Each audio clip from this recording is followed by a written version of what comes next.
Estar aquí con ustedes. Verdaderamente me da mucho gusto haber tenido los últimos meses la posibilidad de compartir con ustedes. Yo trabajé en algunas clínicas y centros de rehabilitación de apegos malsanos, codependencias emocionales, toxoides, alcoholismo y todo ese tipo de situaciones.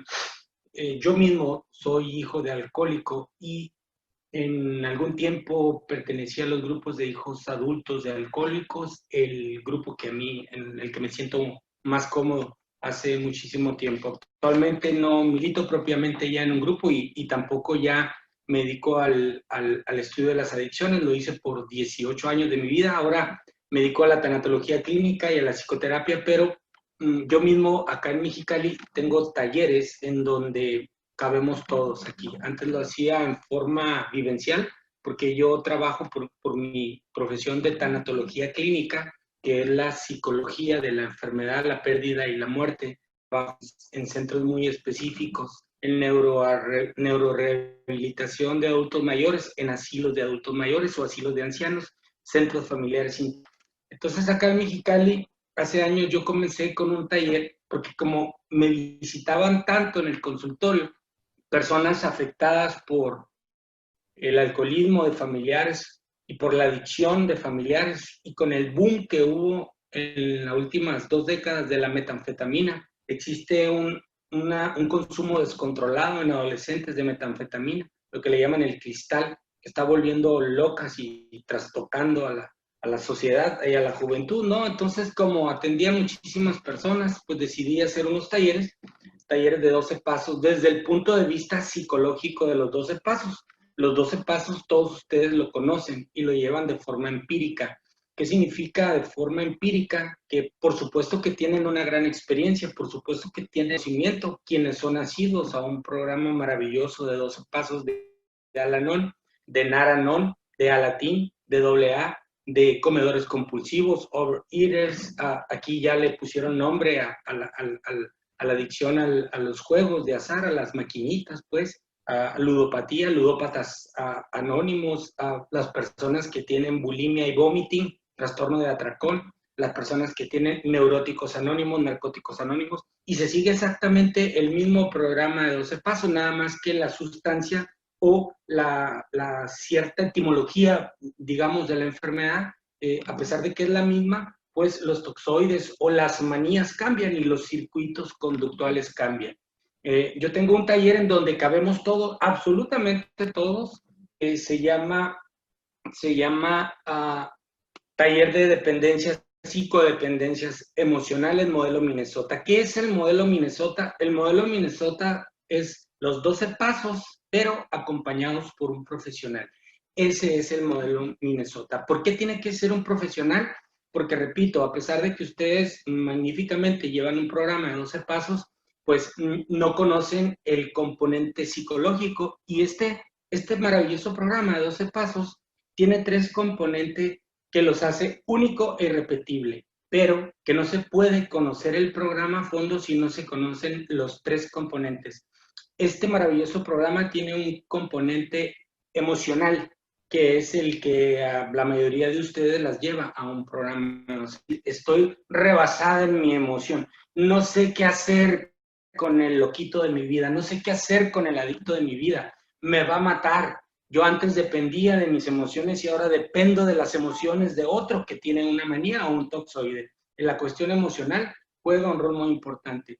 Pero este programa tiene un aspecto teológico también, religioso también, simplemente que tiene una traducción parafrática para todos aquellos que teología. El programa de los 12 pasos está basado en el libro de libros que es la Sagrada Escritura, la Biblia. Sin embargo, como procede de los grupos religiosos, entonces era muy elitista y algunas personas que no convergen o no tienen una idea muy clara del Dios de la Biblia, del Dios religioso, de todo ese tipo de situaciones, del ritualismo, y entonces tienen un cierto aspecto negativo o nocivo en cuanto a la religión. Por eso así hay una traducción intralingua que se hizo de este programa, hay una paráfrasis que se hizo para adecuar el contenido semántico, es decir, el lenguaje del programa de 12 pasos, está basado en las experiencias empíricas familiares cotidianas. Y entonces se le quita el componente teológico religioso, pero se conserva un lado espiritual, un componente espiritual maravilloso. Ya llevamos ahí entonces el componente emocional, que se trabaja desde el punto de vista del principio de multiinteligencias o principio de multirealidades, que generalmente manejan muy bien dos profesores de ahí, de ustedes de Nueva York, que son los artífices del estudio de la inteligencia emocional, que son los dos profesores, David Coleman y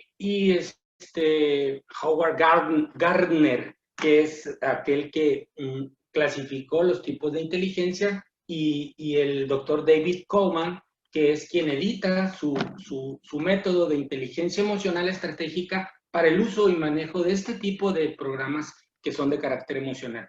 Aparte de esas condicionantes que tiene este programa Modelo Minnesota, tiene otro componente, que es el componente psicológico, es el componente psicoterapéutico, que es la manera como nosotros tenemos que acomodar nuestros procesos mentales para poder comprender la semántica, la neurolingüística de este programa y que nos va a sacar adelante. Entonces, en una relación de esa naturaleza, un programa llevado por un profesional de la psicología, de la psicoterapia, entonces se conoce como modelo Minnesota.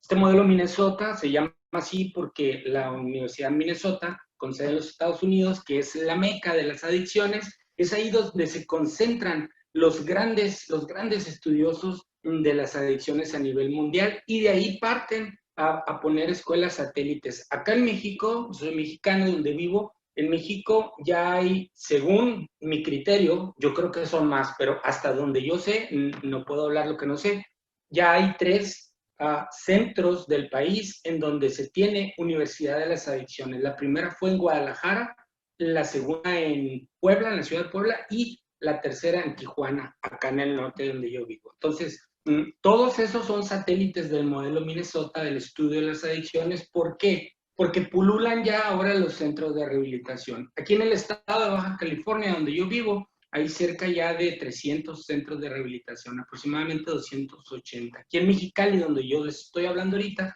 tenemos aproximadamente entre 80 y 90 centros ya internados, tanto de hombres, mujeres, de lo que son clínicas de rehabilitación, y N número de una cantidad tremenda de grupos de todo tipo para manejar este programa Minnesota. Me gustaría que ahorita que comencemos la charla, quien pueda, encienda su máquina. Recuerden que este es un programa que se hace en vivo. Ahorita por la contingencia y por el uso de la computación y de la tecnología, pues lo hacemos nosotros de este medio, pero recuerden que este es un programa fraterno. Este es una fraternidad internacional. Toma mi mano y dame la tuya, que juntos vamos a salir de esto.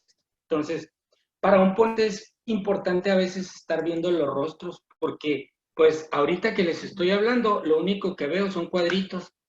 Daniel 00, Elena, Adriana D4, Catalina, iPad, María, Huawei 6 Elite, Samsung M, Grace, todo ese tipo Huawei. Y todos, lo único que miro pues son marcas, ¿no? Haz de cuenta que le estoy hablando yo a las marcas, a los cuadritos o a los números. Yo pienso que si encendemos nuestra máquina, y creo que es una hora en que ustedes sí ya trabajaron todo el día, pero la mujer es bonita, ¿eh? Las mujeres son guapas todas, no se preocupen por nada. Aparte, pues, es un programa de rehabilitación. Rían un poco, si quieren preguntar cualquier situación, levantan su mano, ya las coordinadoras lo harán, con mucho gusto, creo. Como siempre, al final, estoy dispuesto a una ronda de preguntas y respuestas para lo que ustedes, la duda que ustedes tengan, cualquier situación que quieran manejar. Con muchísimo gusto, nosotros hacemos todo lo posible y lo imposible por sacarlos de cualquier duda. Muy bien. Fíjense bien, el día de hoy vamos a ver uno de los axiomas más importantes de programas de 12 pasos. El programa mayor, el cerebro, el que concibe lo que se llama el libro grande o el libro azul, en los medios de la confraternidad AA internacional, que es la fraternidad internacional primaria o motora de todas las adicciones, que es como nació el programa, ¿no? Que se llamaba Modelo Grupo Oxford, ¿no? El programa de AA Internacional o Alcohólicos Anónimos tiene un libro que los veteranos, los custodios, con sede ahí también en Nueva York, he conocido varios durante mi vida, le llaman de una forma simpática el quinto evangelio, ¿no? Al libro azul. El quinto evangelio, porque pues, no le falta nada. Es un poema del libro en el cual las personas que ustedes ya conocen, como el doctor Bob, Robert Smith, el abogado William Wilson, mejor conocido en el mundo como Bill W., la eximia, excelente hermana Ignacia de la Mary Gavin, una monja de origen irlandés que vivía en Akron, Ohio, pues editaron este tipo de situaciones. El doctor Silworth, ¿no? Que también participó en el grupo New York, el reverendo Harold Shoemaker, que tenía ahí en Nueva York, creo que es en la, no recuerdo qué avenida, pero es en la iglesia del Calvario, ¿no? Una iglesia anglicana en donde nació este programa, en donde en un día de 1934 el abogado Robert Wilson cruzó la puerta famosa, poética del reverendo Shoemaker, ¿no? Y ahí dejó de beber, después hizo contacto con el Dr. Bob y juntos se entregaron a la humanidad este maravilloso programa de 12 pasos que a nosotros nos sirve para cualquier tipo de apego malsano que nosotros tengamos. Generalmente nosotros pensamos que las personas adictas son las personas que consumen algún tipo de estupefacto, pero no es así. La persona adicta es aquella que tiene un apego, que considera un aprecio, pero que no lo es. Simplemente es un apego que lo maladapta. Es decir, yo quiero mucho a mi esposo, pero lo aborrezco con todo mi corazón, ¿ves? Y las dos cosas son verdad, ¿no? O sea, te quiero y te odio al mismo tiempo. ¿Cómo me gustaría dejar de cenar en la noche 5 donas de chocolate, pero no me las puedo dejar de cenar? ¿Ves? Ahí está lo mismo, ¿no? Entonces, hay un doble vínculo siempre en todo esto. ¿Cómo me gustaría levantarme a las 5 de la mañana a hacer ejercicio, nada más que a las 5 de la mañana nunca me levanto, ¿no? Todo ese tipo de cosas.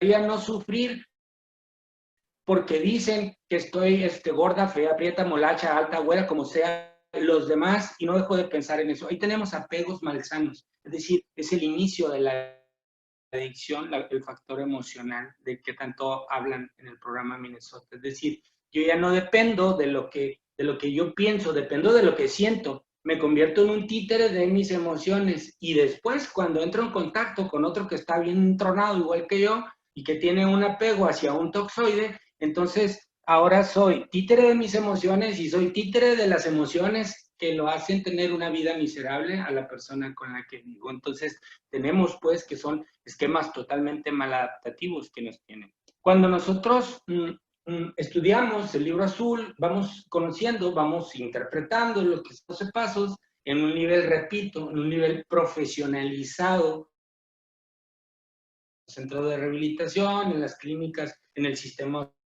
oceánica, en el sistema penitenciario, en los hospitales psiquiátricos, donde ya la adicción perturba y trastoca los procesos cognitivos de las personas, ¿no? Ya hay personas que de tanto usar toxoides o de tanto tener emociones de apegos malsanos, pues obviamente ya se convierten en personas disfuncionales o discapacitadas mental y emocionalmente. ¿Por qué? Porque la neurosis es parte de la psicología, pero la neurosis puede hacer que se cambien, que nosotros cambiemos los componentes neurológicos, es decir, los neurotransmisores. La neurosis se representa en nuestra casa todos los días. Así que si nosotros a veces consideramos que leemos un poquito de un grupo Al-Anon o que vamos y rezamos un grupo Al-Anon y que hacemos realidad y que platicamos todo, pero llegamos a la casa y sí, vive y deja. ¿Quién diablos dejó el refrigerador abierto? ¿No? Y hace 15 minutos estabas abrazada de tus amigas diciendo vive y deja vivir. Es el componente neurótico que nosotros nos va envolviendo y no nos deja vivir en una situación extrema que nosotros vivimos. en lo que es la fraternidad principal de los grupos AA, que son poco a poco se va lejos, poco a poco se va lejos. Nosotros pensamos que el lugar a donde queremos llegar es...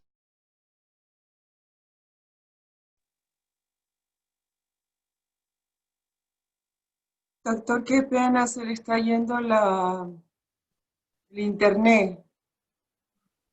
¿Se está yendo? Sí, se queda congelado unas cuantas veces.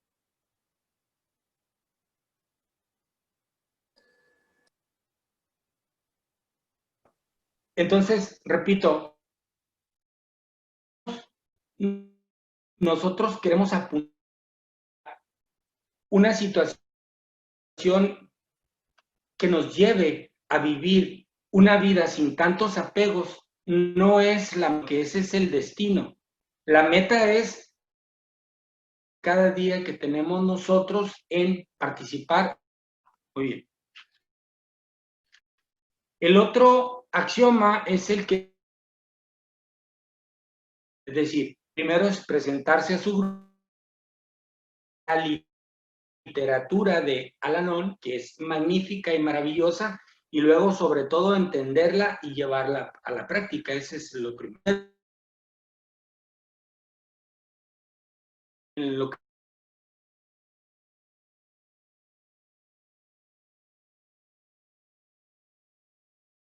vamos a ver este tema maravilloso, vamos a desglosar un poco el axioma de vive y deja vivir en 4 partes muy sencillitas que ustedes nunca van a olvidar. Nunca van a olvidar 4 partes del axioma vive y vivir. Número 1, muy importante, evitar la comparación, siempre. Evitar compararse con otro que no sea yo, porque hay un principio de multirrealidades en la cual uno piensa, cree y percibe por sí mismo. Tenemos que aceptar que hay un principio de multirrealidades, que lo que yo pienso, creo y siento del mundo me pertenece solamente a mí y a nadie, absolutamente a nadie más. Cuando nosotros entramos en esos territorios de reconocer el principio de multirrealidades, nosotros cesamos en ese intento de compararnos, porque cada situación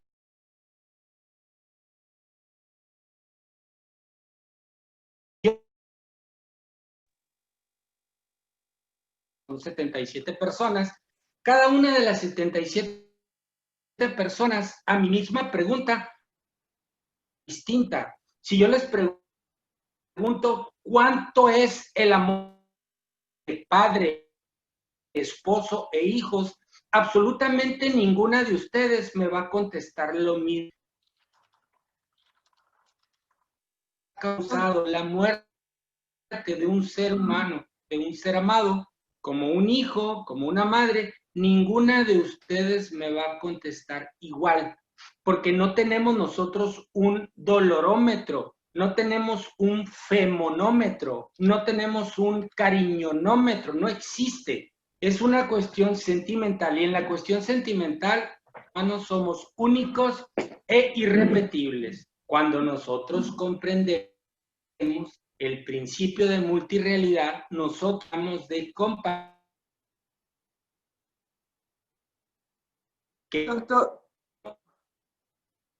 Doctor, perdón, ¿No se escucha? o sea, se escucha, pero se corta, se congela por momentos. Ok, no lo sé, no sé qué hacemos entonces. A ver, ¿Está bien la conexión? ¿todo está bien? Voy a Nada. apagar, voy a apagar mi cámara, a ver si apagando Si se mi mejora, cámara se claro escucha. que sí, muy amable, muchas gracias. Ok, parece que ya se mejoró. ¿Se escucha mejor? Perfecto, doctor. Ok, muy bien. Entonces, vamos a ver que este axioma de vive y deja de vivir, lo primero que nosotros vamos a hacer es, punto número 1, evitar la comparación. ¿Por qué? Porque hay un principio de multirrealidades y este principio de multirrealidades nos lleva a nosotros a conocer dos componentes maravillosos. Uno de ellos es el grado de autenticidad. Cada ser humano es auténtico porque la personalidad de un ser humano viene de su temperamento más su carácter. El temperamento es innato, nacemos con ese temperamento. Y el carácter es lo que nosotros hemos aprendido en el transcurso de nuestra vida en relación a lo que vivimos. La percepción que de nuestro mundo hemos tenido, eso nos genera el carácter. Y el temperamento ya nace uno con él. La mezcla de ese temperamento con ese carácter que es la percepción, el aprendizaje bueno o malo que he tenido en el núcleo donde he vivido, entonces se genera la personalidad. Y ese es el grado de autenticidad. Cada persona es diferente, es distinta. Fíjense, les cuento, yo les comparto la historia de mi vida. Yo no comprendía por qué mi padre alcohólico tenía otras mujeres que no fueran mi mamá. Yo cuando era niño y supe, y cuando tenía 12, 13 años, decía, bueno, ¿por qué mi papá andará con otras mujeres, no? Decía yo, qué malo es este señor. Sin embargo, con el tiempo, con los grupos de 12 pasos, con un principio de multirrealidades, ¿no? Cuando yo entonces caigo en cuenta que mi padre, mi señor padre, se cría en una casa en donde mi abuelo vivía con mi abuela y tenía una querida ahí, ahí en su cama, así como, haz de cuenta que va uno a una feria y le gusta un perrito y se lo lleva a su casa, así mi abuelo pues le gustó una muchacha y se la llevó a su casa también, ¿no? Entonces ahí vivía, ¿no? Y mi abuela pues, era la que les lavaba y les planchaba y todo ese tipo de cosas. Entonces, una persona, mi padre, que ya falleció, ¿no? Que tiene esa percepción del mundo, esa construccionismo psicosocial, pues obviamente desconoce lo que es la fidelidad, desconoce lo que es la lealtad de pareja, ¿no? Porque principio de multirrealidades. Entonces, el grado de autenticidad de una persona que ha aprendido tal o cual situaciones es su autenticidad. Acá en México se utilizan últimamente los niños sicarios, niños de 12, 13 años que los usan los grupos que se dedican a ciertas actividades que están fuera de la ley y los utilizan a los niños y les ponen armas en las manos y los enseñan a ejecutar y a disparar. Cuando uno como psicólogo hace un perfil de un niño de estos, el niño te dice, no, pues es que ando haciendo un jale, dice, me contrataron, me pagaron para hacer un jale. ¿Y cuál es ese jale? ¿Cuál es ese trabajo? No, pues nada más ir a ejecutar a fulano, porque no pagó no sé qué cosa. Niños de 13, de 14, de 15 años. Entonces, uno no puede pretender que ellos comprendan que lo que están haciendo es nocivo totalmente para ellos y para la humanidad, porque hay un principio de multirrealidades. Es lo que les han enseñado a esas criaturas. Después viene el nivel de intencionalidad. ¿Cuál es la intención que tiene una persona? Por ejemplo, un enfermo de alcoholismo, ¿ustedes creen que tiene la intención de echarle a perder la vida a sus hijos? ¿Ustedes creen que tiene la intención de hacer sufrir y regalarle un infierno de vida a su esposa? Por supuesto que no, no es esa su intención. Lo que pasa es que el nivel de intencionalidad de él deja de tener sentido cuando va ganando terreno la enfermedad. Entonces, cuando nosotros, repito, en este primer punto tenemos que descomponer el axioma vive y deja de vivir, tenemos nosotros que, como número uno, tener perfectamente establecido, evitar la comparación, porque hay un principio de multirrealidades en donde cada sujeto y cada persona percibe el mundo y la respuesta que da a las interacciones humanas son su historia. Si yo les hago una pregunta a ustedes ahorita, al que sea de los 81 que están, ustedes creen que me contestan ustedes porque piensan y tienen un criterio, pero no es así. Si yo les hago una pregunta a ustedes, todos me contesta su historia. Es su historia la que a mí me contesta porque es su principio de multirrealidades. Muy bien. Ese fue el punto número uno. El punto número dos es igual de importante para nosotros poder conocer Chema vive y deja vivir. El punto número dos es evitar la atribución personal, evitar juzgar a los demás con las bases ético-morales que nosotros tenemos. Porque Imagínense las bases ético-morales, la enseñanza, la educación, la pedagogía, la educación o deseducación que nosotros hemos tenido, es exactamente lo que nosotros nos responde ante los eventos externos.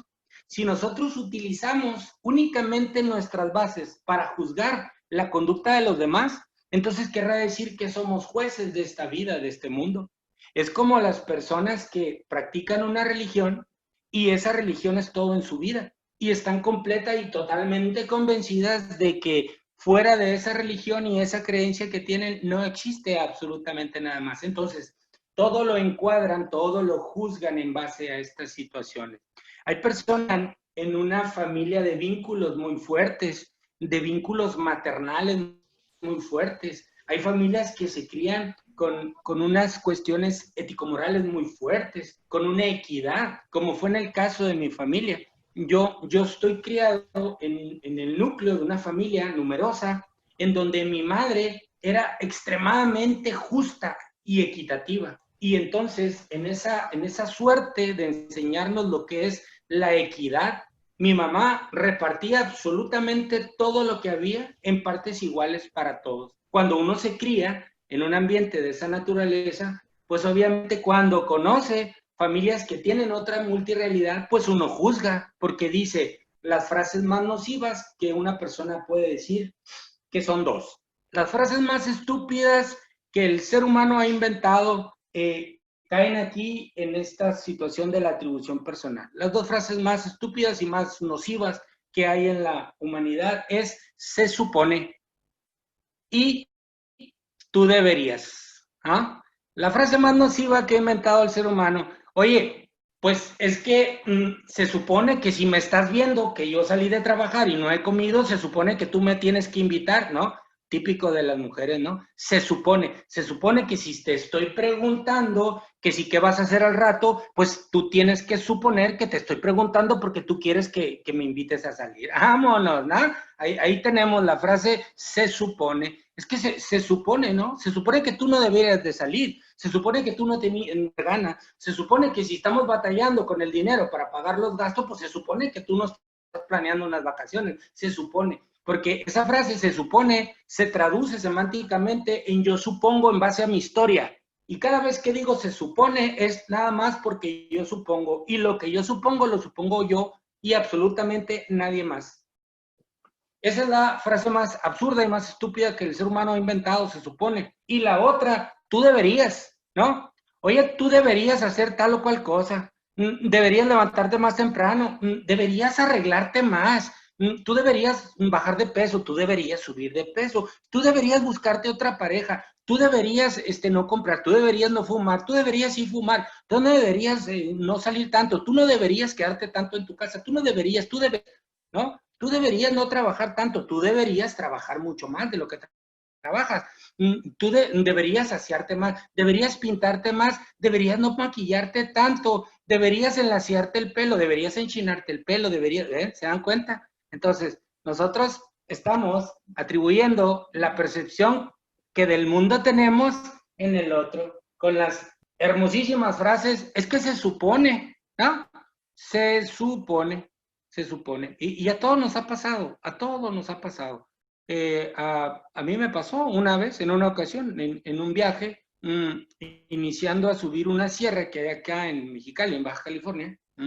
Iba en el carro y de repente, antes de salir de la ciudad, mi esposa volteó a ver unas nieves artesanales y dijo, ay, cómo me gustan las nieves artesanales.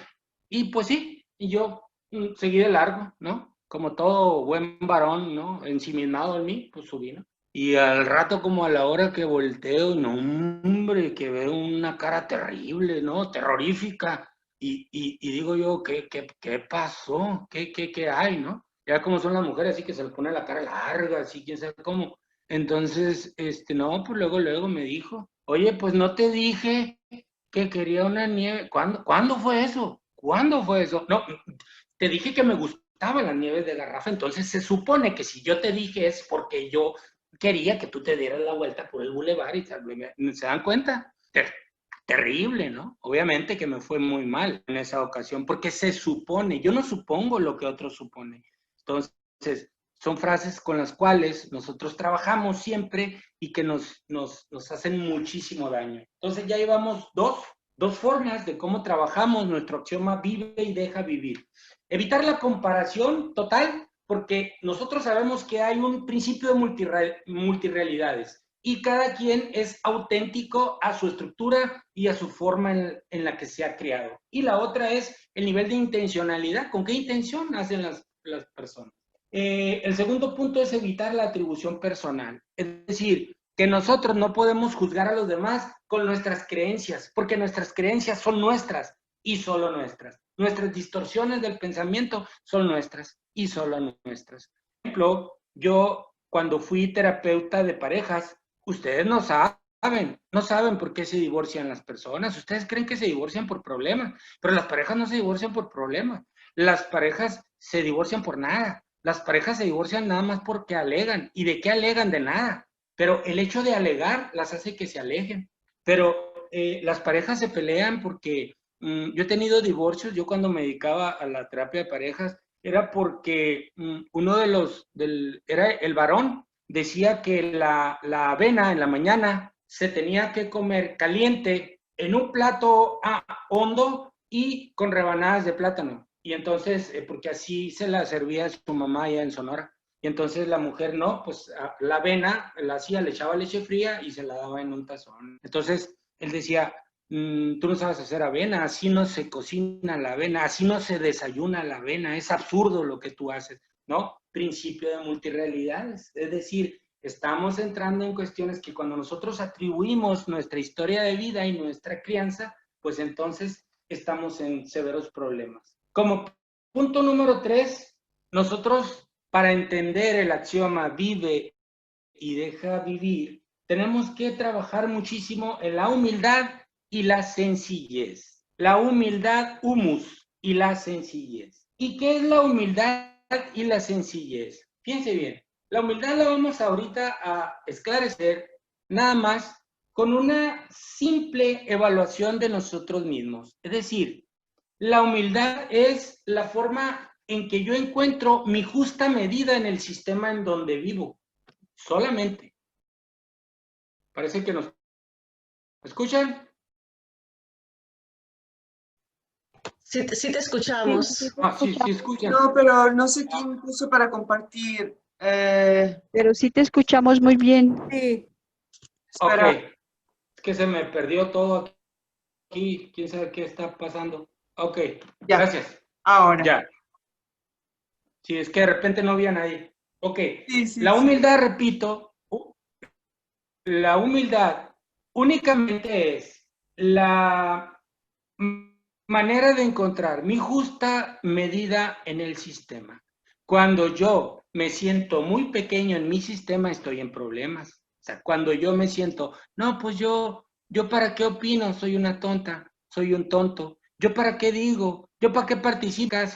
En mi casa no me quieren, mi esposo no me quiere, no le importa nada más el alcohol, la mota, las mujeres. Mi esposa no quiere nada más que fumar, fuma y juega, baraja todo el día. Mi esposa no me quiere, se la lleva en el casino. ¿Yo para qué digo algo? Los chamacos. ¿Yo para qué opino si mi papá llega borracho y mi mamá me pega? ¿No? Como en mi caso, pues, mi papá siempre andaba borracho y mi mamá estaba más enojada que mi papá todo el tiempo, ¿no? Imagínense, mi papá bebía y mi mamá se enfermaba, ¿no? De la neurosis todo el tiempo. Entonces, cuando uno se siente muy pequeñito en el sistema, uno no tiene escapatoria, porque es demasiado pequeñito lo que uno se siente en el sistema, es creerse de menos. Pero cuando uno se cree de más en un sistema, entonces es igual de disfuncional. Todos me quieren hacer daño, todos me están criticando, todos se ríen de mí, todos se están burlando, el universo conspira en contra de mí, esto lo hacen nomás para que yo sufra, ¿no? Y llegamos al punto de uno de los casos que tuve aquí yo en el consultorio. Yo trabajo en el consultorio 4 días a la semana, 12, 14 horas, ¿no? Los otros días trabajo en instituciones. Y atiendo todo tipo de personas que entran en estados de caos, estados caóticos.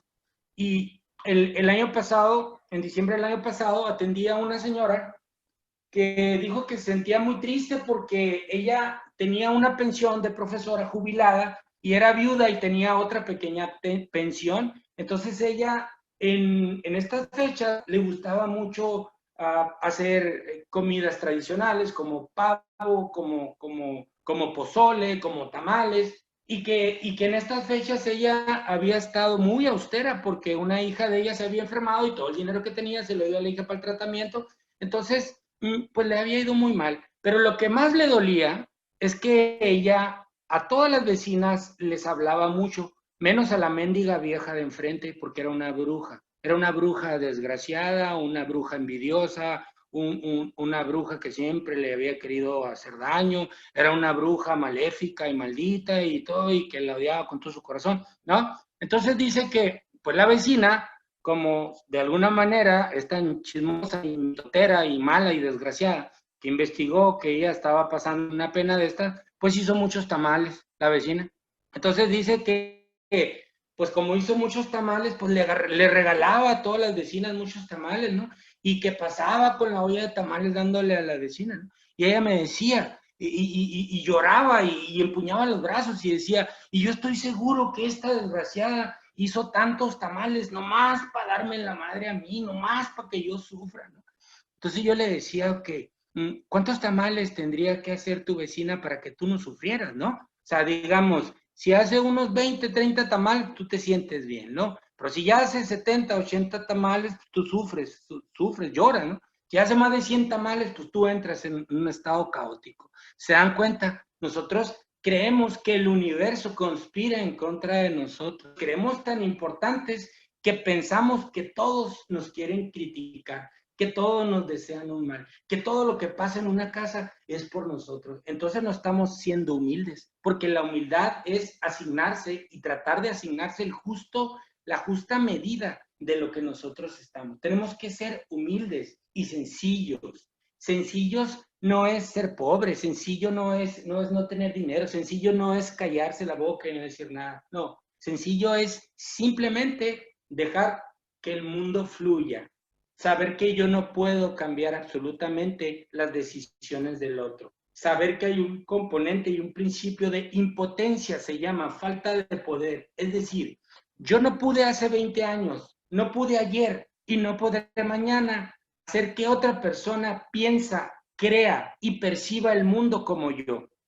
Cuando yo sufro porque otra persona no piensa la vida como yo, no percibe los problemas que yo percibo. Y cuando yo sufro con ello, entonces fracaso en la intención de poder tener una relación interpersonal, ¿no? Y empezamos con esta situación. Oye, me van a operar y te veo tan tranquilo. Y dice el otro, pues sí te van a operar, pues no soy médico, te van a operar los médicos. Sí, pero te veo tan tranquilo, te veo que no estás sufriendo, porque ya quisiera la otra que el otro estuviera tirado pataleando porque la van a operar, ¿no? Es decir, cuando otro no percibe el mundo como yo lo percibo, yo sufro porque se supone que tú deberías estar angustiadísimo, se supone, tú deberías hacer este tipo de cosas. ¿Se dan cuenta? Cuando yo no vivo, no tengo la capacidad de vivir en la vida diaria, en el paso a paso, en el diario de venir, cuando yo no tengo capacidad de ser humilde, de encontrar mi justo tamaño, ¿no? Ser humilde nada más,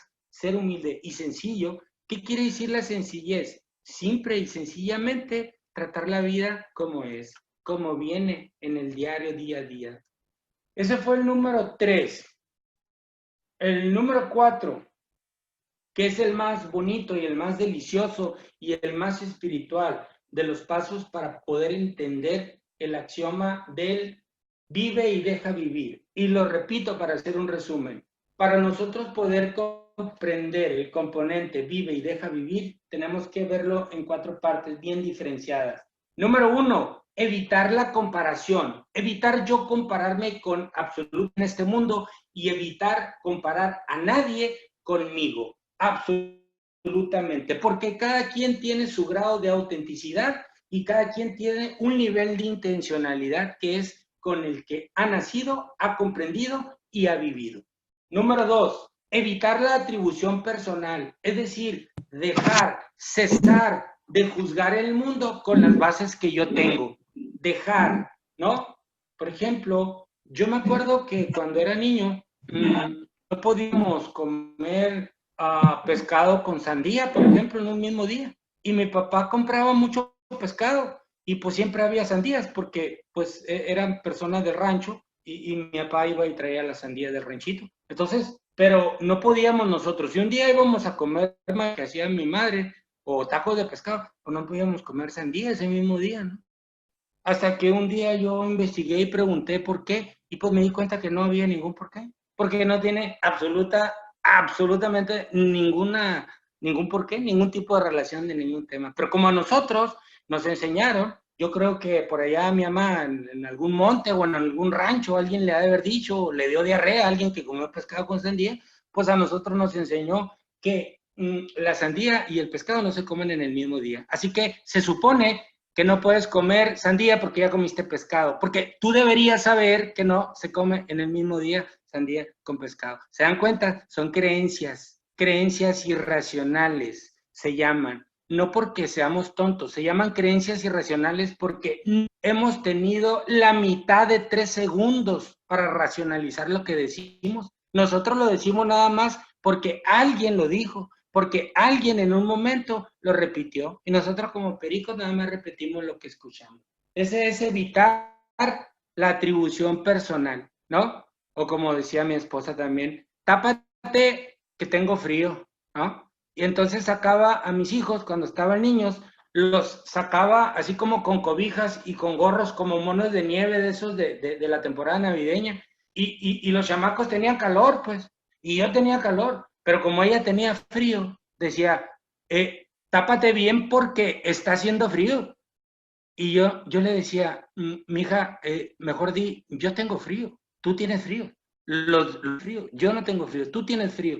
¿Ah? Tápate que tengo mucho frío, ¿no? Ya, tenemos que comer porque ya está haciendo mucho hambre. No, yo no tengo hambre. No, se supone que ya debes de tener hambre, ¿no? Y ahí estamos con ese componente, tratando pues de que el otro piense, sienta y quiera siempre como se supone que tiene que sentir. ¿Y cómo se supone que tiene que sentir? Como yo digo, como yo creo y como me han enseñado. Número 3, humildad y sencillez. Hay que saber cuál es el justo camino de nosotros, ¿no? Es que todos me están atacando. ¿Quién te ataca?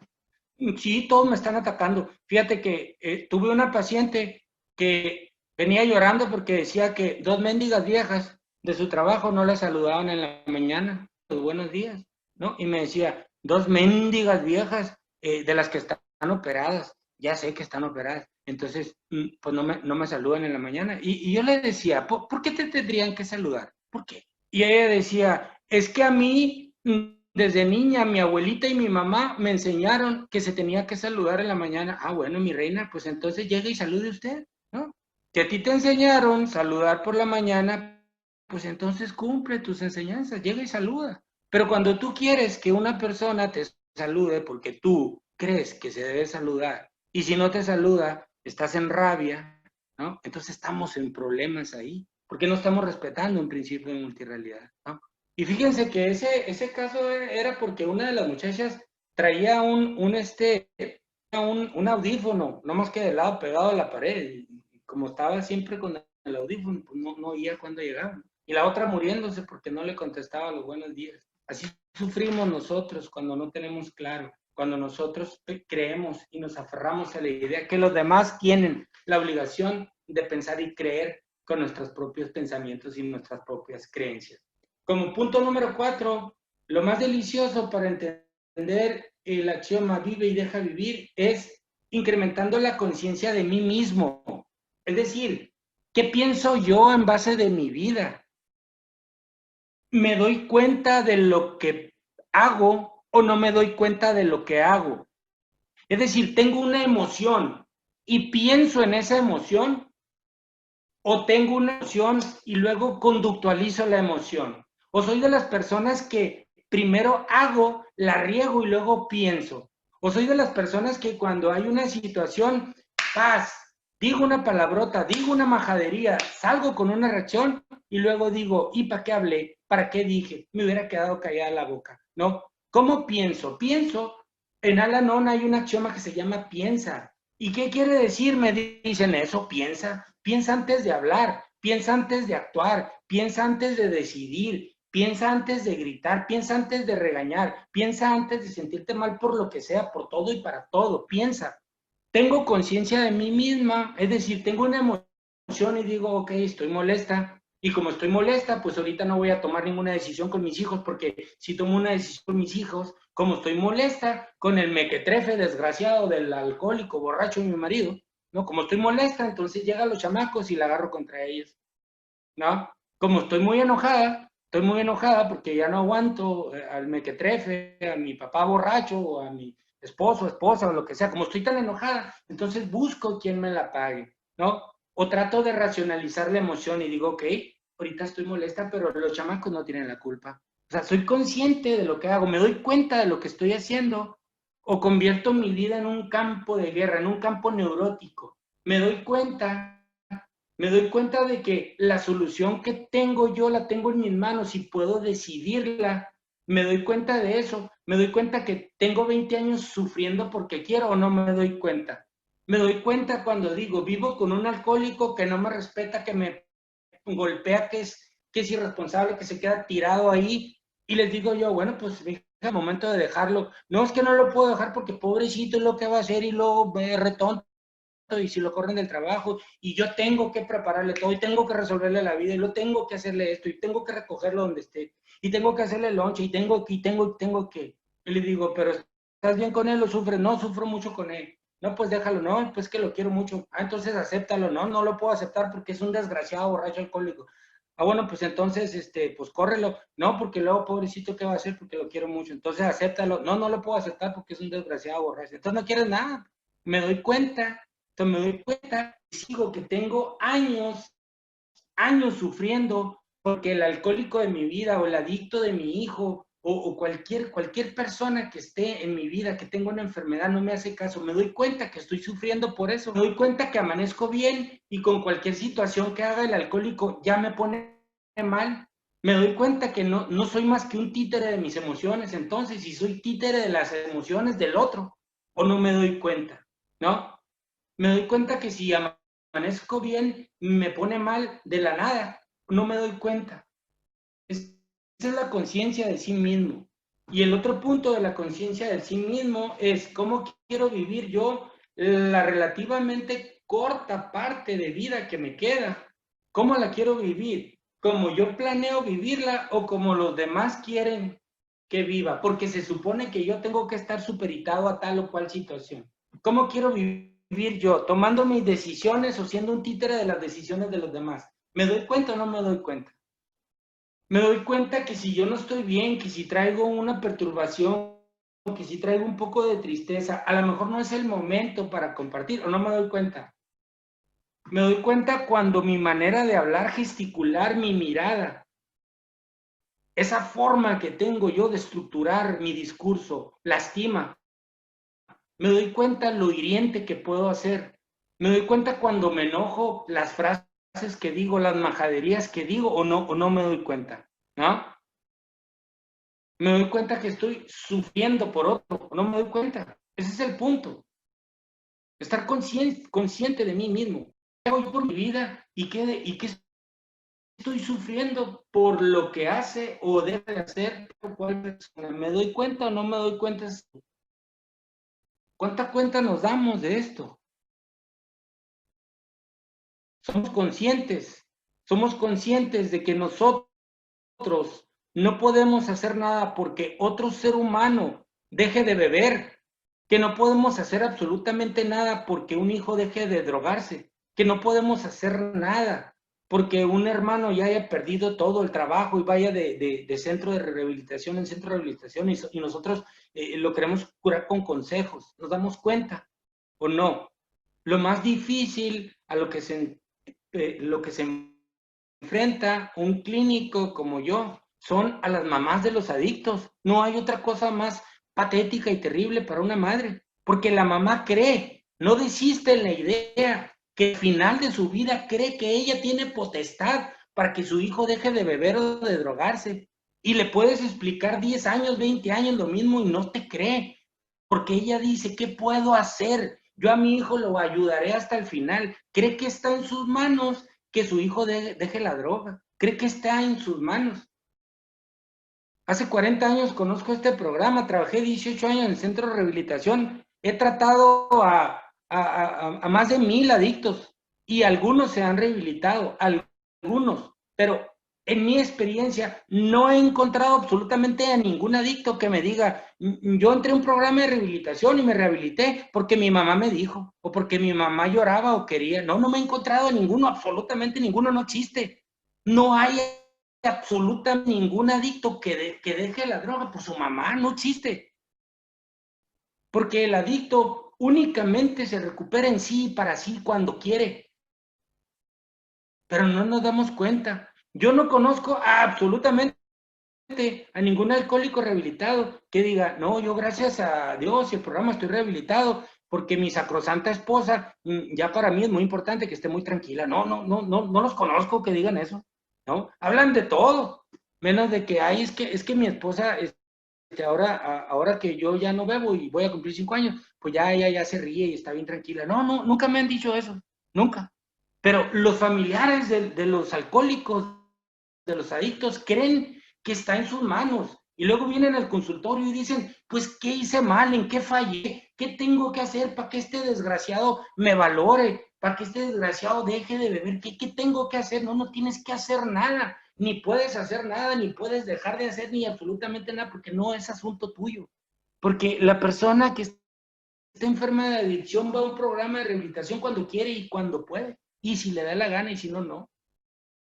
Entonces, nos damos cuenta cuál es nuestro justo valor. Cuando nosotros evitamos de compararnos, evitamos la atribución personal de juzgar a los demás con nuestras propias bases. Cuando nosotros encontramos la humildad y la sencillez de encontrar nuestro verdadero tamaño en el sistema. Y cuando nosotros nos convertimos un poco más en conscientes de nosotros mismos, nosotros podemos decir, vive y deja vivir a los demás. Vive significa vive con tus bases, vive con tus capacidades emocionales, vive con las herramientas que te queden a ti en tu relativamente corta vida. Vive lo que tengas que vivir, tú vívelo con alegría y deja que otro viva. ¿Cómo? Como le parezca. Y si no quieres estar con él, pues no estés con él. A mí me traen muchachos bien enviciados, las mamás me los traen y me dicen, a ver, dígame qué puedo hacer yo, pues tú nada. Vamos a trabajar en el muchacho, vamos a trabajar en un programa. Si no puede, pues ahorita mismo lo mando a internar, empiezo a firmar unos papeles, empiezo a hacer llamadas.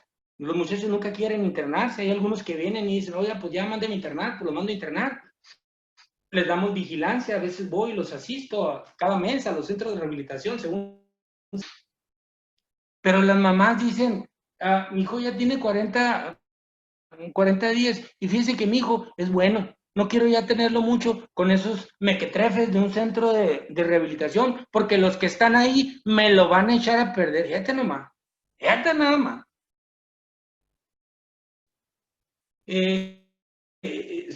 A ver, tengo una pregunta, dice, ¿cuáles son las causas para qué? ¿Cuáles son las causas para uno sentir tanto rechazo y vergüenza de tener que ir al baño de esta función del cuerpo? Sentirse una persona sucia e inmerecedora de todo por tener la necesidad del cuerpo y todo lo asociado a esta necesidad.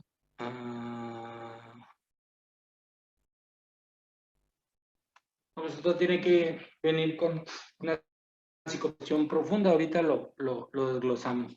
Pero todas estas situaciones, estos 4 puntos que nosotros hemos compartido muy brevemente, porque pues el tiempo es pequeñito, ustedes están en un programa y diario tienen reuniones, tienen una literatura riquísima, tienen libros, tienen madrinas, tienen juntas, tienen asesorías, videolibros, tienen un montón de cosas. Pero cada vez que volteen y vean un axioma, tienen que buscar la profundidad. ¿Qué quiere decir? ¿Qué quiere decir vive y deja vivir? Eso, vive tu vida, ¿cuál? La única que puedes, ¿cuál? La tuya. Solamente la tuya. Deja de atribuir que otro va a sentir como tú. ¿Por qué? ¿Por qué otro va a sentir por ti?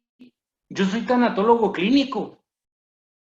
No sé si sepan qué es eso, pero es la psicología de la pérdida y la muerte. Yo acompaño personas que van a morir desde que reciben el diagnóstico, los acompaño a bien morir a ellos y su familia. Y seguido algún miembro de la familia, un hijo, una hija. Ahorita tengo un caso de una hija que viene aquí porque ya sus hermanas la mandaron aquí a psicología, porque han de saber, no sé allá en Nueva York, pero acá en Mexicali todos son psicólogos. Acá toda la gente es psicóloga, todos saben todo. Entonces ya me la mandaron que porque no lloró, ¿no? Ese ya son psicoanalistas, ¿no? No lloraste, tú estás mal, estás enfermo, y ya me la mandaron a la chamaca, ¿no? No lloró, ¿por qué? Porque tiene manifestaciones distintas. No hay un dolorómetro, no existe. No cronomómetro, no, ni un amoromonómetro, no existe nada de eso. No hay termómetros que midan el sufrimiento humano, no existe. Cada quien tiene sus manifestaciones en base a la percepción que de su mundo tenga, es todo. Entonces, tenemos que dejar de atribuir, tenemos que ser sencillos en la forma de vida. Erradicar hasta el cansancio. Quiero que el día de hoy no lo olviden. Les voy a dejar una tarea muy sencillita para de aquí a que los vuelva a ver. Así les digo a mis pacientes, a ustedes a lo mejor los vuelvo a ver, no sé, algún día. O nunca, por eso quiero que nunca se les olvide. Quiero que dejen por siempre las frases se supone. Nunca lo mencionen. Anótenselo en el refrigerador, póngalo en el baño, en la alacena, en el carro. Nunca mencionen, es que se supone. No, tú supones. Fuera de ti, lo que tú supones, no lo supone nadie en este mundo. Principio de multirrealidades. Y nunca le digan a nadie, tú deberías. No, tú deberías. La última vez que una de mis hermanas me acuerdo que me dijo, oye, mijo, es que tú lo que deberías hacer, y empezó con una perorata, y le dije yo, mamacita, mi reina, tú estás consciente de la diferencia cósmica que existe entre lo que yo debería ser y que lo que tú percibes que yo debería ser. ¿Tú entiendes esa diferencia? ¿Tú sabes cuál es la diferencia de lo que yo debería ser a lo que tú crees que debería ser? Y luego me dijo, no, ya vas a empezar a meterme en la psicología. ¿Ves? Es que tú deberías. No, nadie debería hacer lo que tú quieres. Lo que deberías hacer tú es no decir tú deberías. Principio de multirrealidades. Hay que empezar, el cambio es hoy, siempre. Hay un principio de impermanencia. Nosotros tenemos que aceptar, la dualidad más grande en este mundo es la pérdida y la aceptación, porque hay un principio de impermanencia, en donde lo único constante es el cambio, porque el cambio no solo es posible, el cambio es inevitable. Si no cambian, el que no está cambiando está condenado a seguir sufriendo siempre. El que no cambia está condenado a sufrir siempre, porque hay un principio de multirrealidades. Tenemos que aprender a saber que nosotros en el universo en donde nosotros militamos, todos y cada uno de nosotros, somos distintos y diferentes. Por consecuencia, nosotros tenemos que decirle a